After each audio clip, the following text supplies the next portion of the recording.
Welcome to the podcast. We're street smart, business smart, all kinds of smart people share their insights into the world of marketing, career journeys, and personal growth. So sit back and prepare to get enlightened with your host, Adam Posner.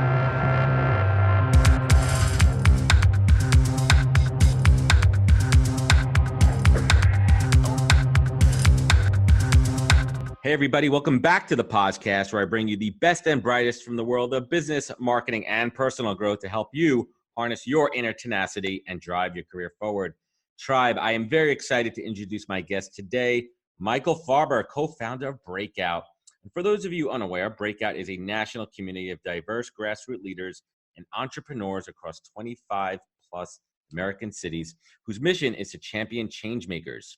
With a platform of events, original content, and funding, Breakout has been recognized for its work in giving underrepresented talent a voice.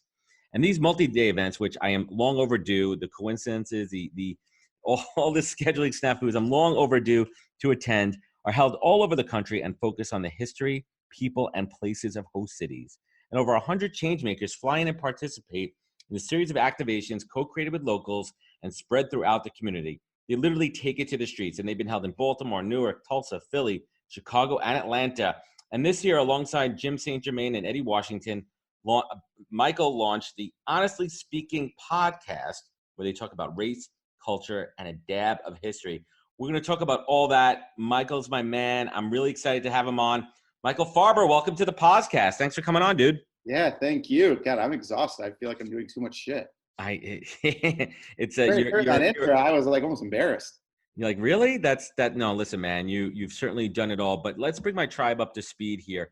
Cool. Before we get into Breakout, I think it's important to rewind a little bit and talk about your career trajectory. Now, I don't usually go back this far, but it's always interesting to know, like, let's go to college. I want to understand, like, how many drugs you did. No, we're not even going to get into that. I really want to understand, what you went to college for, and I love telling that story and giving people a peek behind. Yeah, I mean, the simple is I grew up in the D.C., Maryland area, and I ended up going to George Washington and Foggy Bottom in downtown D.C. I went there to study international affairs. I grew up being just my family always was talking politics around the table. It's funny because most people, I guess, never want to talk politics, but our family only spoke politics. I don't know. I think it's partially my mother's family. My mother was an immigrant from Bolivia, came here when, I don't know, she was like 11 or 12. And just the different things that our family had gone through in Spain and Bolivia and all the stuff, just politics and these issues were just something that had been a part of their life. So it did not change once we came to the States.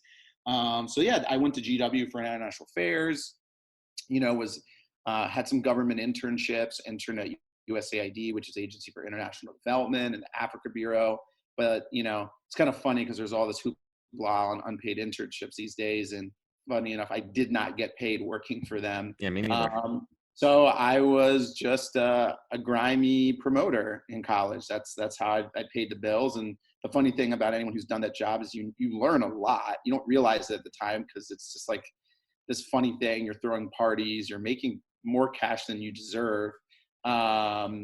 And it was just like a fun social thing to do, especially at GW, because we didn't really have frats. So if you went to a big state school, this wouldn't have made sense. Like the frats in the big state schools run parties, but there wasn't really fraternities, sororities. They didn't have like campus housing.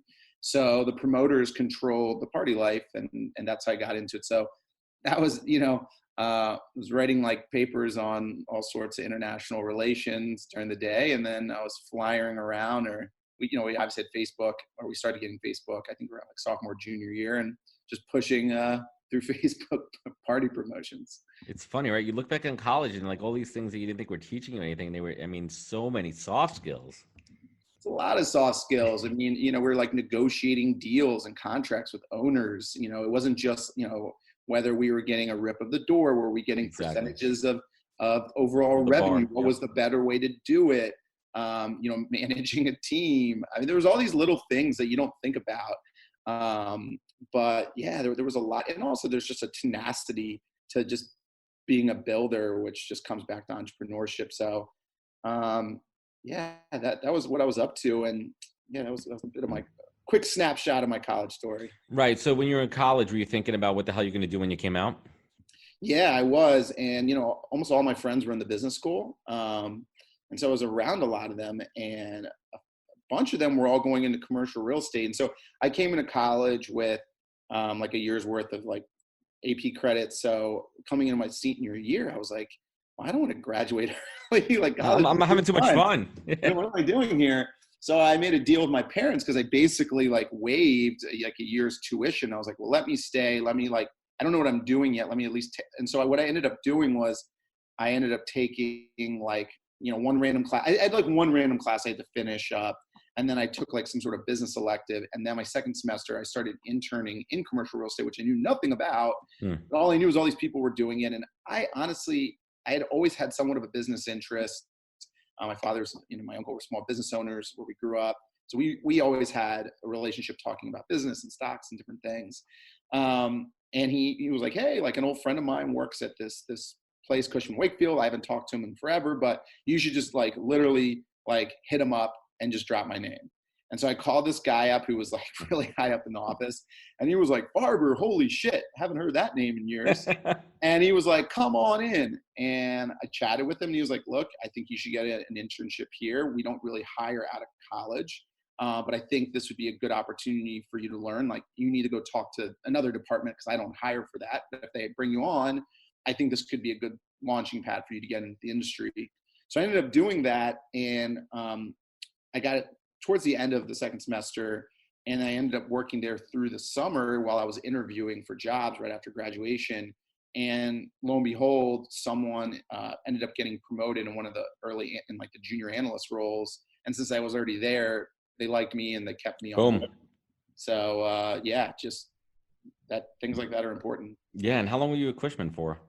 I was there for almost 3 years. So I was there like 2006 to 2009. So I was there for about a year of great real estate growth. Mm-hmm. And then the sky started falling in 2007. We had these Monday sales meetings, and our debt and equity guys would come and talking to the investment sales guys who I was working more with, who were basically selling these big buildings for these crazy numbers. And they're like, we don't get what you guys are selling for. This means not like, this doesn't make sense. The credit markets are shit. Like, this is all going to blow up. Suspect. And a year later, they did blow up. So exactly what happened. Yeah, it was a great time, and then not a fun time. So where'd you pivot to after real estate? Well, I stayed there through 2009 because I was so cheap for the team that even though there was I went through like 3 or 4 job layoff rounds. They needed someone like me because they needed still someone to do a bunch of work. So all my bosses were miserable, and while I was doing that job, I had actually early on met this kid whose father had started this real estate media company called BizNow, which was their last name. And it was like a People magazine thing. Their last name was BizNow? Yeah, it was like it wasn't like a play on like BizNow. No, and everyone always would write like later on email like BIZNOW, but their last name was BISNOW. Fun fact. And so it was like the right thing. But the father had basically worn many hats in the DC scene, from politics to lobbying. And he was friends with a bunch of people in the real estate industry. And he was like running around with a camera, taking pictures and writing these little like cheeky newsletters. And a lot of people hated on it at first, but as a young, because they were like, like it's trying to be funny. It's not yada, yada. As a young analyst, I got to know what everyone looked like and what they were about. And that was incredibly helpful for me. So long story short, after like a year and a half of the son and his friends, like asking me to quit the company, I was at a concert at the 930 Club, which is kind of this like famous music venue in DC.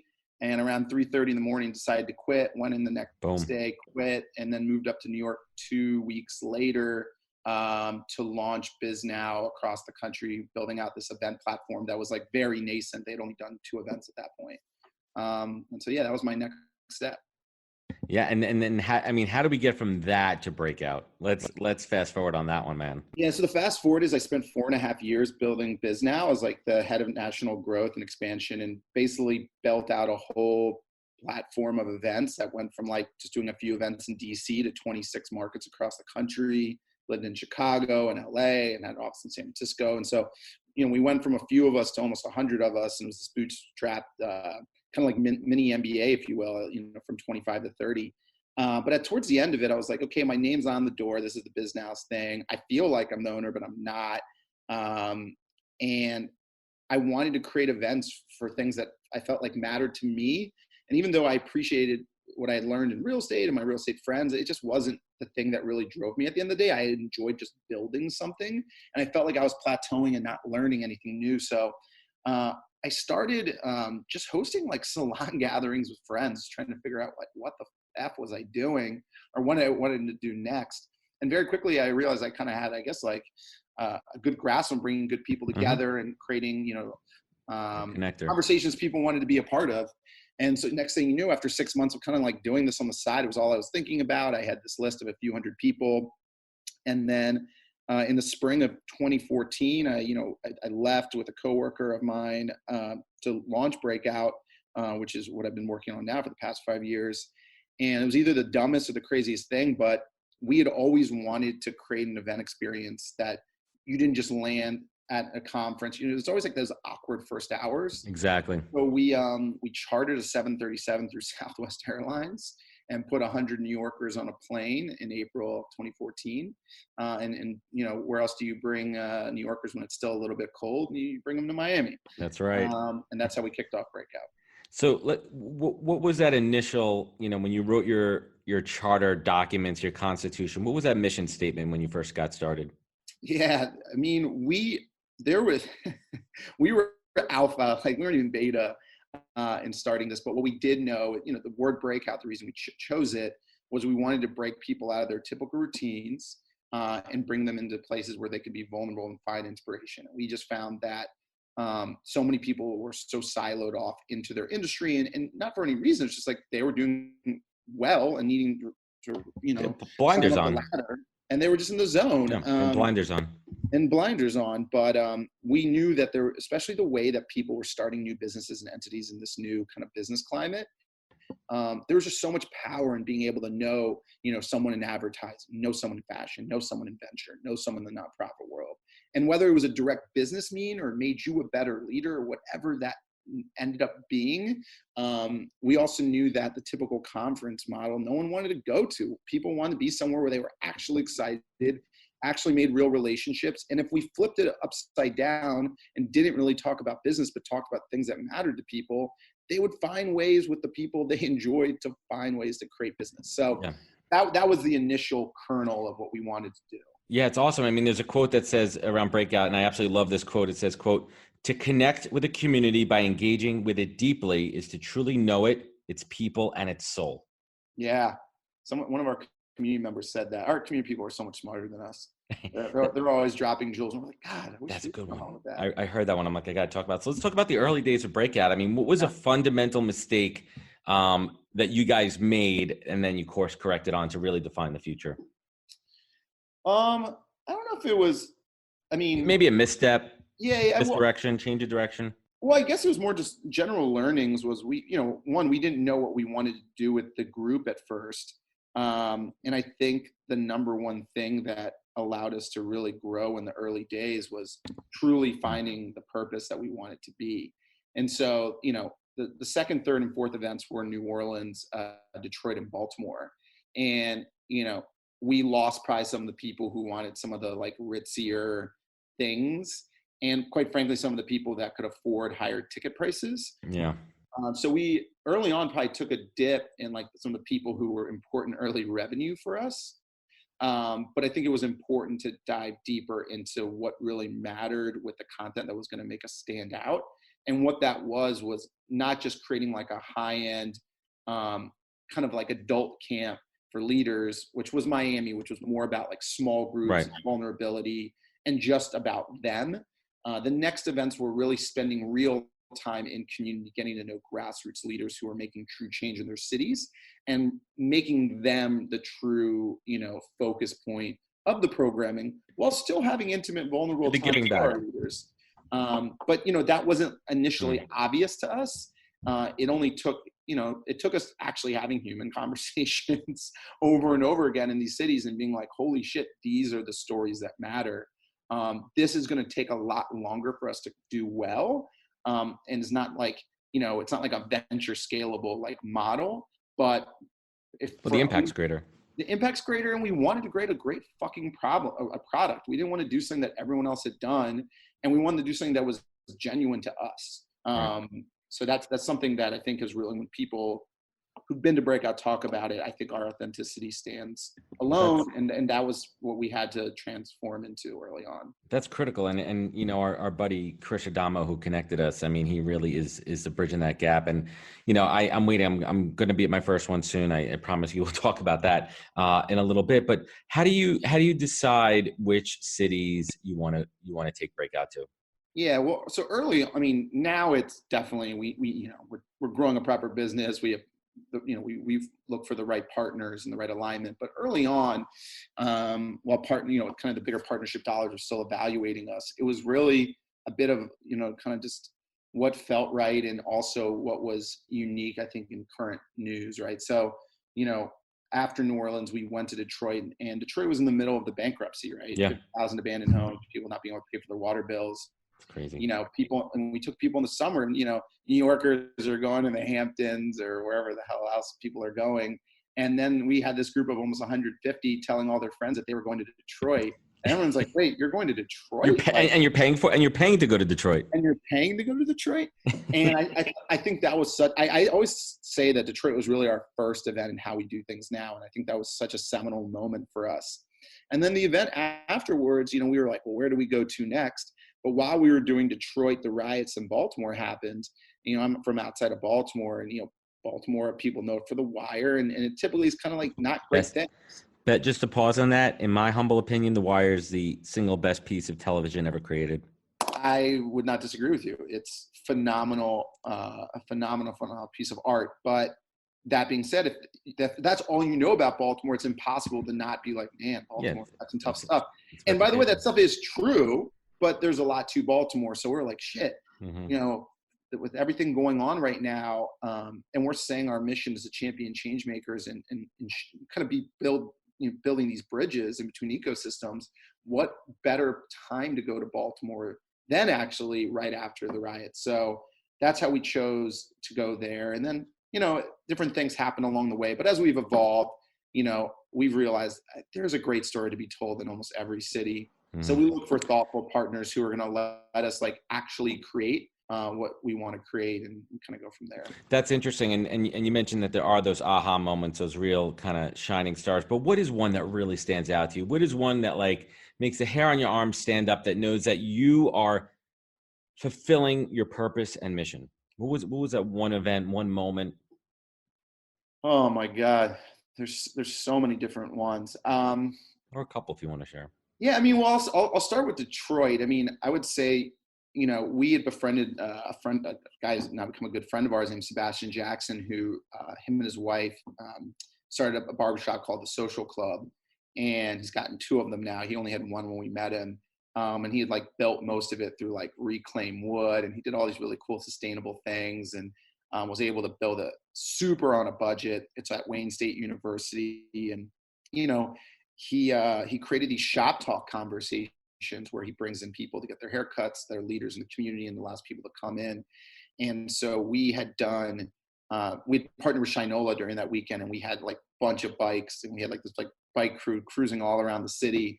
And we rolled to his barber shop, and we had God knows how many people from the community plus our group, and we're all sitting in there, and we're having this cool barber conversation. And this is after months of us already starting a friendship. So it wasn't just some random speaker. We were in this together. It was something we had co-created together. It was a real partnership. And it was man, this just feels special. This is the track we want to go on. Fast forward to, it was authentic. It was warm. It was a conversation with someone you already knew. It wasn't a cold call. No, it wasn't a cold call. And a lot of these event companies, they don't meet the person until they actually see them at the conference. And these are people that we spend months, we're getting drinks, we're getting food, we're meeting up at all the same coffee shops. There's so much more to it. And, moments like that, are really powerful. I mean, one of my favorite moments, God, there's so many, but one we had in Atlanta, we did with Ambassador Andrew Young, who was, an MLK contemporary, mayor of Atlanta, built the airport there. I mean, he's a civil rights legend. He's 86 now. I wasn't sure if we were going to be able to get him. And we had him at historic Ebenezer Church, where MLK used to be a pastor. And we had all these different talks and activations throughout the event, but his daughter is the head of ACLU of Georgia, and I was interviewing them and bringing them on board. And he was telling just stories from, growing up and and then being in the 60s with Dr. King. And you're just sitting there, I'm like, coming to life. How did I get in this position? Like, what is happening here? And meanwhile, I was emailing with, Bernice King, who's Dr. King's daughter, and trying to figure out how to get her in the mix. It was just, it's very like these moments have been very surreal, and quite frankly, there's too many to say, but those were two that just jumped out to me. That's awesome. And there's another side to Breakout, not just the events. It's the grants as well. And I believe in your first 2 years, you've granted, Breakout's granted 50 change makers, close to 90,000 in grants across the country. Let's talk a little bit about those grants, what they're given for, and the change in impact that they're making. So we were meeting people, and these are people that are speaking on local panels, being celebrated in all the local papers. And then, we'd be having like a beer with them, and they'd be like, I barely can pay rent. I just got this grant, but it has to go all through my program. I'm paying myself X. And I was like, shit, like this is brutal. And what we found was some of our attendees were writing checks, they would hear about some of these projects and were writing checks on the side. And so we ended up with one of our attendees starting a 501c3, the Breakout Foundation, that we made it a strictly grant-making vehicle, and it's unrestricted, which means that like we can give it to people and say, hey, go buy yourself a nice dinner. Pay do what you need to. Do what you need to, and we're not going to tell you how to use this money. And we wanted to do something where there wasn't like a whole grant process and all these things. So we first were giving just people like checks directly to people because we already like had so many. We'd kind of go up to them and be like, hey, like if you had an extra $1,500 or $2,500, like what would you use it for? And they'd be like, well, like I need it for X, Y, and Z. And then like a week later, we're like, here's a check. Boom, we got you. You're Santa Claus, man. Yeah. So about a year and a half ago, we decided, and we're like, look, there's a famous quote that the people closest to the problem are closest to the solutions. And we're like, shit, like that is our community. We've met them all across the country, and we have about 8,500 people. Many of them are these specific individuals like following us on Instagram. So we started doing these monthly challenges where we would say, hey, we're doing something in education, or hey, we're doing something for artists. We're going to give $2,500 or $5,000. Nominate your favorite people. The second you tag them in, they've been nominated. That's it. So easy peasy. So it's a 48-hour process. Our team compiles like our top 10 to 15. And then from there, we have a board vote. And within like a week or a few days, we make an announcement online who gets the money, and we get them the money immediately. We do a story on them on our social, and then we get them to a breakout event. That's awesome. And it's been really cool to see because one, so many of the people we're giving grants to like never really like won anything like this, let alone sometimes they've never won anything. Some have gotten other grants, but they've never gotten something so like this. And the coolest thing, which always happens, is they now have like a new family. So they get to come to their events, make like friends with a community. It's community building. It's community building. And a lot of the people we're giving grants to, like they don't come from positions or families where they have friends and family rounds they can lean on. And you know this as an entrepreneur and a creative, like to be successful, or at least the majority successful people, they whether they've come from privilege or not, they have circles where they at a minimum can ask a certain amount of money to raise to get going and test their idea. If you don't have that, it's so insanely tough. We had a guy, it's just wild seeing some of the grit. He stood out in the cold rain and got like the Philly News to report on him for 2 days and raised $30,000 basically from his community, from like to thousands of people, to buy this like ramshackle townhouse that he's been like renovating with like just people's time to make a community center in North Philly. But like those are the type of people that we're discovering. And so we gave him an extra $2,500 to go to from the materials. But then we also made his like house like part of our program when we took Breakout there. So it's been really cool to see all the different things. And we're now at a stage where, we've given these 50 grants and we're looking to raise a lot more money because the people we're giving these 1,000, 2,500, 5,000, they really need 5, 10, and 15,000. They need bigger numbers. They need bigger numbers. Make a difference, yeah. But, we don't expect so much from them, but the people who do give us money do expect, case studies and things. So that's where we're at right now, but it's been so cool to really grow that part of our impact. I mean, it's really, you've created this secret sauce of, philanthropy, community building, and entrepreneurship. I mean, what is that secret ingredient? I mean, listen, I'm in the zone of all these events, whatever, all the other ones that are in this same universe that you and I both know, Yeah. but you're just so unique and different. I mean, what do you think that special sauce is? I think the special sauce is, and speaking, I'll just speak to myself, but it's anyone we hire or work with the same way. We truly care about the subjects and the topics and the issues. It's not just like we had a good idea, we saw an opening in the market. Yeah, this is cool, let's do it. This is fundamentally the things that we think about, we read about, even when we're not quote unquote working. And you can't bullshit authenticity, especially to community people, especially like I might have a Hispanic background, but like Yeah. I'm a white, I'm white, I look very white. Like no one's looking at me being like, oh, I get it, your mom's Bolivian, like you've got a hall pass here. And so the thing that, has always gotten me through is like the more people get to know me, they see that like I really give a shit about this stuff. And I like to say that I under promise and over deliver. A ton of people that do this type of impact work, especially white people, like it's all sorts of over promising, a lot of name dropping, all these different things. I try to do none of that. I try to just show up and figure out how we can work together and do things that are tangible to build trust. And then everything else kind of is just manifested from there. I love it. And you just answered my question. I was going to ask you what authenticity means, and you just defined it, man. What does the word community mean to you? I don't know what the word community means. I wish I had a smart response for that, but way to be prepared. Yeah, way to be prepared. Are the key ones. What I always love about people that describe the breakout community is they use the word family a lot. And it's not something that like we tried throwing on them, but they really do look at it.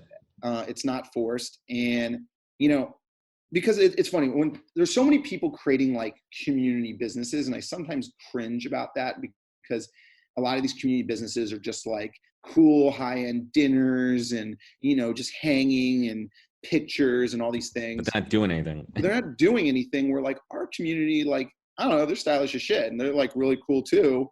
But people are rolling up their sleeves and actually figuring out how to, they're solving problems. They're solving problems and moving their communities forward. And to me, that is what our community is about. And that means everything to me. It's not just some like tokenized millennial buzzword.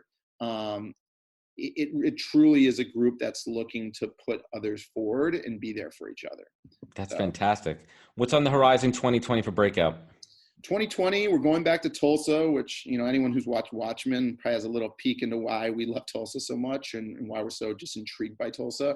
We're going to be announcing Breakout Newark in January, which I'm super excited about. Newark City that does not get any love. One of the poorest large cities in America, right outside of New York City. So close to home, yeah. So close to home, so much history, a lot of just really powerful narratives, big immigrant population. So we're really excited about that. We have a new film that we're going to be airing on our friend Leon Ford, who's a part of our Pittsburgh community. About 7 years ago, he was, wrongfully pulled over by the police and ended up being shot, paralyzed from the waist down. Horrific story, but he's turned this horrible situation into inspiration. And he's love it. Motivational speaker all over the world. He's done amazing grassroots work in Pittsburgh. And actually the story isn't about really his shooting, but it's about his healing and about his journey into therapy. So we're really excited about that. So yeah, it's events, continuously building our content. Really excited for this Leon premiere, more grants, and we got some other things up our sleeves. So, that's awesome. How's Brooklyn treating you? Love it. Living in Bed-Stuy. As you mentioned at the top, I started a podcast a few months ago with two good buddies who are also in Breakout. And one, Jim St. Germain, he came here from Haiti when he was like 11 or 12, but he grew up in Crown Heights. So he likes to give me shit that I'm gentrifying the hood. You're ruining it. Totally. You're the problem, Michael. I know I'm the problem. Although I get a pass, less for me, but my girlfriend and partner, she's a social worker in Brownsville. So in commute sense. And she's truly doing the real work. So let's talk about the podcast for a minute. Tell us what Honestly Speaking is all about. What's your purpose? The purpose is bringing 3 shit-talking friends conversations to life. The three of us like have like all come from different, walks of life. I'm this like white kid from Maryland, but with Spanish roots, is doing impact work. And, where does that come from? Jim, Haitian immigrant, was in the juvenile justice system, now, nationally acclaimed author and activist and now filmmaker. Eddie, grew up in like super white New Hampshire, but, went to Howard and Hampton HBCUs, and, actually works at Genius running their hiring, but is just like a Black history buff and just schools us all the time on just these historical parallels that, we think are all new, but of course are just repeating. And it's literally this podcast. It's good, man. I listened to a couple of them. They're good. They're entertaining. I appreciate it. We try to like run a fine line of like serious stuff and also just a bit of that barbershop kind of fun friends feel. And, I think the cool thing is the three of us, however you want to look at race and people and where we come from, we're not monolithic, and we have our different approaches, and we all disagree with each other in different ways, and that's important. We talk about conversations that quite frankly are uncomfortable sometimes, and we allow people to listen in and hear real shit. So. Yeah, and you created a forum for it. No, that's good. And what's something that you learned about yourself from this podcasting journey? God, I've learned so many things. I get funny notes from like white friends being like, how do you feel comfortable in these conversations? And I'm like, I don't always, because there's some stuff that quite frankly, as a white man in America, I am not educated or have the lived experiences to speak with the authority. So I take a step back. And I think that's just a good reminder of realizing, I think I'm a pretty smart guy. I've done a bunch of different things, but there's sometimes it's not your lane, and it's important to let other people speak and have the floor. And I think it's something I learned before the podcast, but I think I'm like, sometimes they're, Ed and Jim are dropping just gems, and I'm like, damn, I don't know any of this stuff. It's humbling. Podcasting is really humbling. So yeah, cool. That was a tough part for me too. Like I look back, I'm almost at 70 episodes recorded in the can. Yeah, it's been a journey, and I've had to take a step back and listen. Early on, I was talking a lot. I was, probably injecting a little bit more of my own agenda. And then, it started to morph where I would open up and listen more and let people's stories flourish and go with the flow more. And that affected me in the business sense as well, right? In the business world, being more open and listening before I speak. And that was a big one for me. So let's take it home here. A couple of questions that I ask every guest. I love to get different perspectives, and I love to have this knowledge collective. One day I'm going to slice them all together and kind of make a digital audio book out of this one. But Michael, what is the greatest single piece of advice that you've ever received that you take action on daily? The biggest single, well, I would say during breakout, it's, we don't need another white savior. And I do think about it all the time in so much of what we do, because what that really means is taking a step back. And not trying to solve everything, not trying to, I think a lot of the problems we're facing societally have not been fixed in the way we've done things over the past few decades. And there's a lot to learn and unlearn. And so it's something I'm always thinking about in every conversation I'm in. That's awesome. And today, what would you say is your greatest professional accomplishment? My greatest professional accomplishment. This is the humble brag part of the show. The humble brag safe space.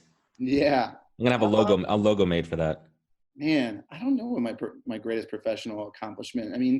There are different ones within different stages of the career that stand out. But we're still talking about breakout, so I'll say the breakout. Man, I don't know. I think I would say right now we're about to be there with this Leon film. We're getting a lot of buzz, a lot of festival buzz. It's a whole new thing for me. I come from an event background, but I think being able to start growing into a film background and a producer background, and something that just didn't think that I would have the ability to do, and be in the type of circles and getting the type of attention that we're getting, to me has been the most recent rewarding thing. And I can, how this goes. There's a lot of things that you're proud of, and there's things I've done that are bigger revenue and all this different stuff. But when something's really sitting with you, that makes you really proud and happy. And it's been this film work. That's awesome, man. I can't wait to check that out.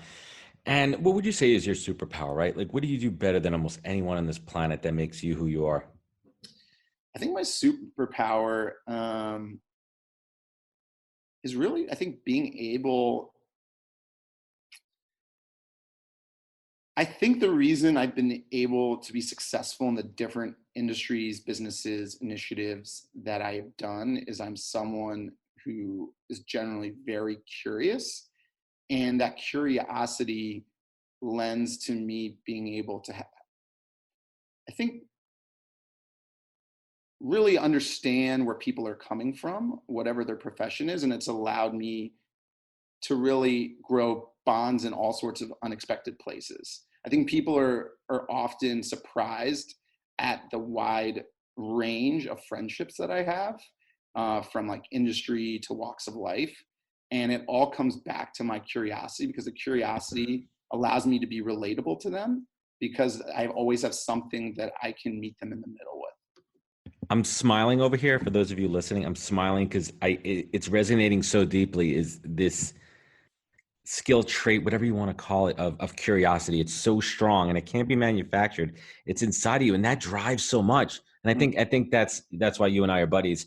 And last but not least, what you do is hard, man. And there's tough days, personally, professionally, and there's days you got to dig down deep inside and pull yourself up. And there's other days when you're thinking about this film and this life that you created and this purpose-driven, everything that you do there. Michael Farber, what is your North Star? My North Star? Shit. I started thinking about my melancholy Tuesday nights. You got me off a track. My North Star is to build. Everyone always assumes that we're building a nonprofit. So first, everyone just hears impact. They think charity, they think give back. And I fucking hate that, because we've created this whole thing of you're either making a ton of money or you're giving back, instead of finding a way for people to build things equitably at the same time and together.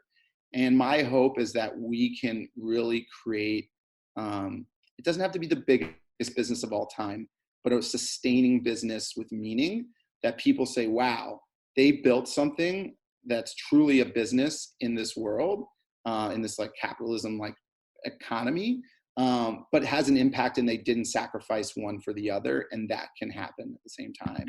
And to me, that's important, because I think that's something that's missing. There's so many people that always are like, I don't have time to make an impact. I don't have time to make change. I'm just trying to do this or that. And they always think one has to come with another. And I hope we can dispel that. I fucking love it, man. Michael, thank you. Where could folks find you? Where could they connect with you? Breakout.today is our website. Most of our updates are on Instagram, though, just Breakout. And yeah, drop us a line. Hope to hear from you. And I'm definitely going to connect everyone. And closing thoughts here. I met Michael, I think it's been about 5 years, through our mutual friend, Chris Adamo. And the three of us have two things in common.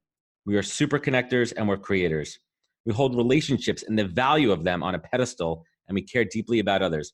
Michael and his team have created something really special at Breakout. They truly understand the word community means and how to bring people together to accomplish common goals. And I applaud him from his tremendous efforts to make the lives of people and the places where they live better. And I look forward to finally one of these days joining a Breakout event soon and at least hanging out with Michael at South by again. We'll talk about that in a minute. And I value our friendship, and I look forward to continuing to build it and find ways to help each other grow. Michael, I appreciate you, and I appreciate your time. I appreciate you. Thanks for having me on. And thanks for coming on. And to everyone listening, thank you for joining us on the podcast. Please remember, take your online offline. This is how these relationships happen. Make it happen. Remember to click, link, subscribe, share. And I appreciate you, and I appreciate your time. And catch us next week for another great episode of the podcast. Wisdom is forever, but for us, it's time to go. Thank you for joining us. Luckily, we'll be back with our next episode jam-packed with more incredible humans. For more info, please visit www.nhptalentgroup.com.